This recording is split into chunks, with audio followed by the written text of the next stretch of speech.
Let's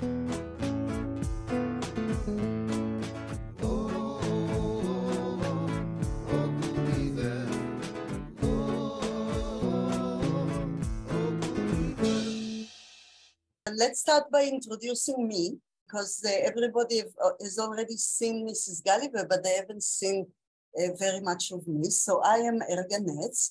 Mrs. Gulliver told you yesterday that she won't be able to come and I will replace her, but she promised you also that you will meet with Dvir, who is one of the few that already read all the book, so he knows everything.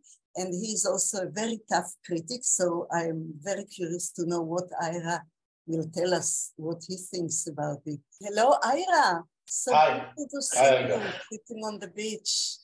Yeah, it shows it was one of my troubles. Yeah, lovely day, wonderful. Ira, do you want to introduce yourself? Yeah, okay. So I studied philosophy and cinematography for my first degree, Tel Aviv University, second degree theater arts, and I wrote a few plays that were produced by the Israeli Cabaret and in Abima, and did some TV series, a single movie that wasn't really a great success. But for the past 22, 23 years, I'm in the high-tech business leading technological companies, mainly creating technologies. But from time to time, I have the pleasure of taking a good book and reading it, hoping to enjoy it.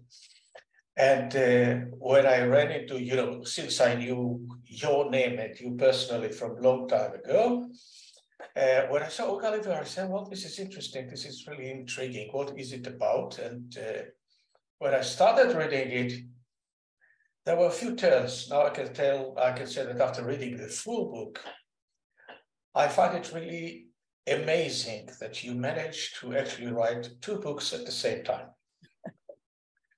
Because, reading the book, you can read a book without looking at footnotes, which are not really footnotes, but I will get back to that in a minute.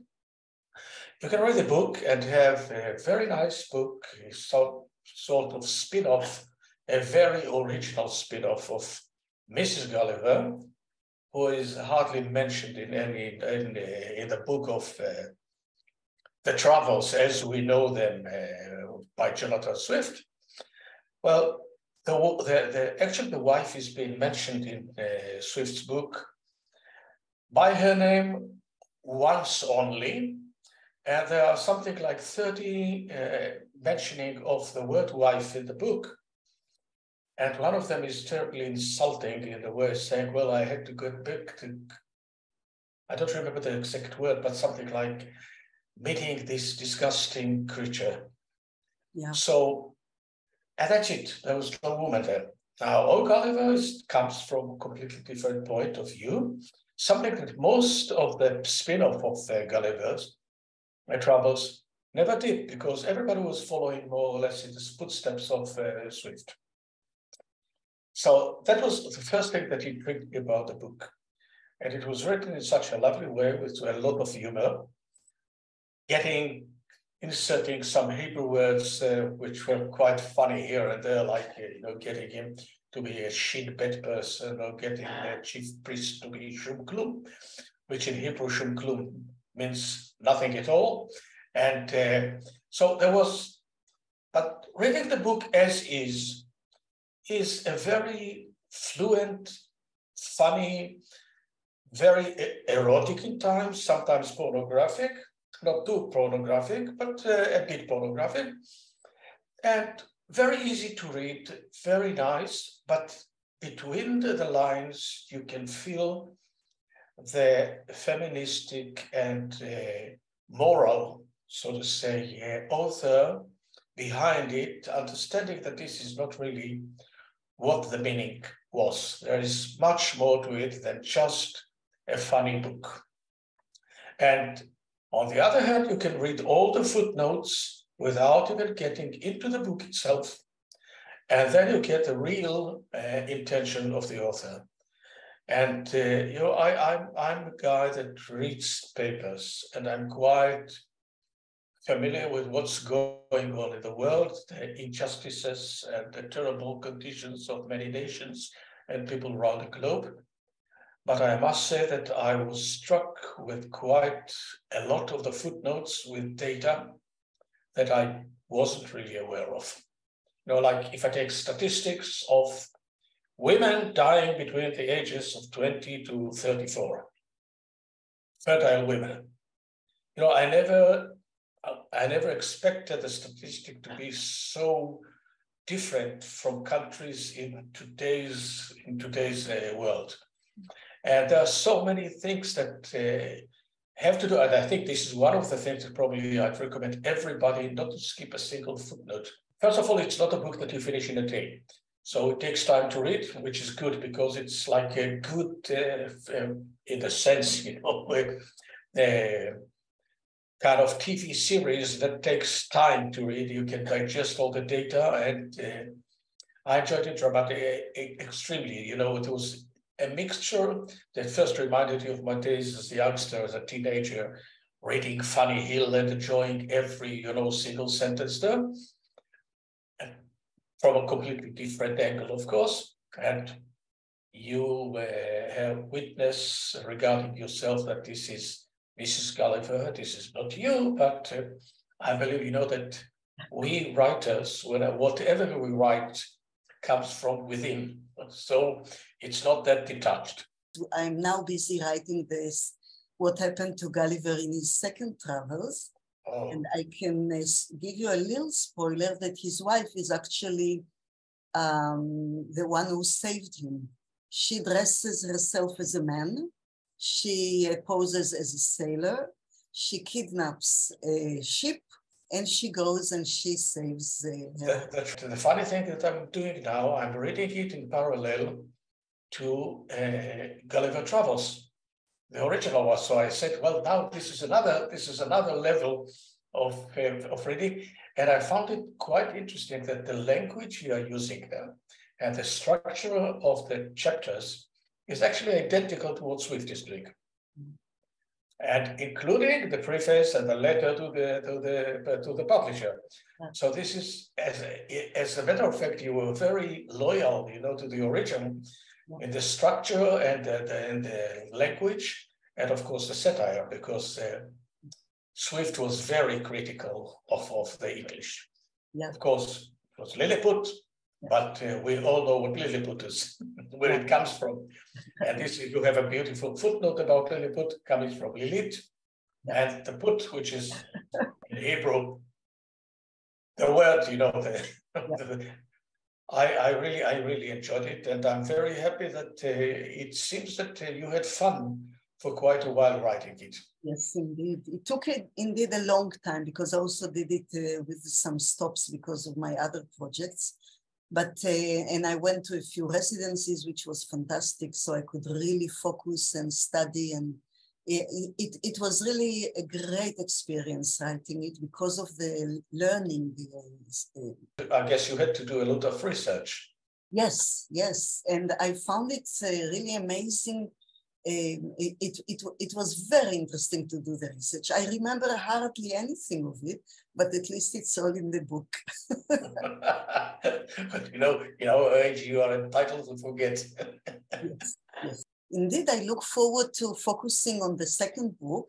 And now the first book will indeed come out. I think it's a day or two ago that we reached the target of the Kickstarter. So I'm sure you'll get very positive responses. And I'm sure that some readers will take time to understand how important the footnotes are. And I hope that being here will probably, you know, get the word to the people saying, guys, don't skip it. You know, whenever you see a footnote, usually, you know, when you read the papers or documents, people tend to skip the footnotes. Yeah, indeed. Because they say, well, these are footnotes, but these are not footnotes, these are headlines, actually. Yeah. Indeed, usually footnotes are references to other documents. And in this case, the footnotes are indeed stories by themselves. They are like the voice, indeed, of myself and of the English professor. and as opposed to the voice of Mrs. Gulliver, of Mary. And one thing that I found interesting, that Trump is there. Yes, we can is there.